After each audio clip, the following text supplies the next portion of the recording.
How we doing, folks? Coach Glenn here. It is Friday, so we're going to talk about some health, nutrition, and exercise topics. Today is how to avoid eating the fat pill. No one likes to eat fat because we think it's going to make us fat. But the obvious, well, not so obvious thing is you only are going to get fat if you're eating an abundance of fat. What is really making us fat is bread, sugar, and dairy. And I'm going to go through why real quick.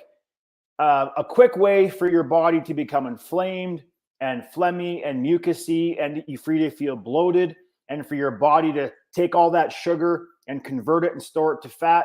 In essence, eating a fat pill. Bread for sure, sugar for sure, and dairy for most people. Now, bread, totally, folks, may not be the enemy. It is the chemicals in the bread that is causing a lot of the digestive issues and autoimmune issues that people are having. It's usually refined, loaded with glyphosate from Roundup, and it causes immediate inflammation due to the genetically modified nature of the seeds and all the lectins in the shell, which are anti-nutrients, which cause tremendous havoc on our digestive system.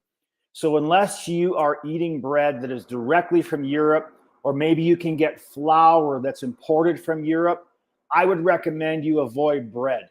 I know that a lot of people say, oh, well, if you want to slim down or lean down or melt off fat right away, you usually should just avoid bread for a month or two or three.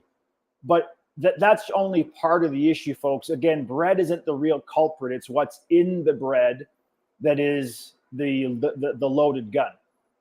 Next is high-fat dairy products. Now, if they're from grass-fed and finished sources, great. They're probably going to be decent for you.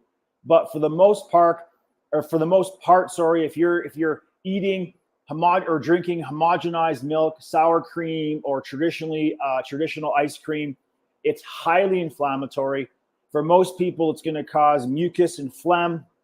I know for me, whenever I have conventional dairy, I get acne, I get gas, I get bloated right away. If you are going to, say if you really, really just enjoy the taste of cow's milk, then I would suggest you try goat's milk because it's easier to digest. It has different enzymes. As human beings, we were not designed to drink cow's milk. I should do more research and figure out why, for whatever reason, it became such a commonplace in our society. But nevertheless, goat's milk is easier to digest. It still has the same amount of protein and similar flavor and texture as cow's milk, and it's going to be slightly better for you. And also, too, it's similar with bread. It might not be the milk, it's what's in the milk. So for the most part, it's very commercialized, very refined, and there's a lot of bovine growth hormones or female estrogens that are jam-packed in there to make the cows grow bigger and faster, and then all of the antibiotics they're putting in them so they don't get sick, and we end up getting all of that. And so it might not be the fact it's just milk, it's what's in the milk that's going to cause havoc on your body and your hormone system. And again, just things you want to avoid. Well, plus two, eating a ton of dairy, you'll notice, just try it. If you don't believe me, try it. For the next month, avoid all things dairy. And I guarantee you'll be leaner and thinner and you'll be less inflamed and less bloated, because eating commercialized dairy is an immediate way to get fat. So it's basically a fat pill. And last but not least, and I've talked about this quite a bit in other videos, sugar is the main culprit right away. That's going to give you that immediate boom, inflammation, craving for more. Now, sugar in many forms is commercialized and it's marketed very well by the companies. So typically you want to avoid anything that's high fructose corn syrup, anything corn syrup, cane sugar, beet sugar. Now there's dozens. I think the last I researched, there was over 40 different names that marketing companies or commercialized companies are using to hide the word sugar. So you're going to have to be very, very intelligent as a consumer and research the different many forms of sugar. And this is research from a long, long time ago, but he's probably the most famous sugar researcher is Dr. Lustig. Him and his crew, I believe at the University of Stanford, noticed that when sugar lights up the areas of the brain, it's associated with pleasure and reward. So that's why when we eat sugar, we get happy, we get excited, and we want more. And it's like a reward. And so the reason is because it reacts the same way in the brain that opioids do. So heroin is an opioid, and sugar is refined the same way heroin is. And sugar, folks, is 8 times more addictive than heroin. So if you're thinking, you know what, I should cut back on my sugar, I would highly recommend that you do, because it is very, very addictive. Sugar has been linked to obesity, diabetes, cardiovascular disease, dementia, macular degeneration in the eyes, and tooth decay, which is probably pretty obvious. It lowers your immune system and activates an insulin response.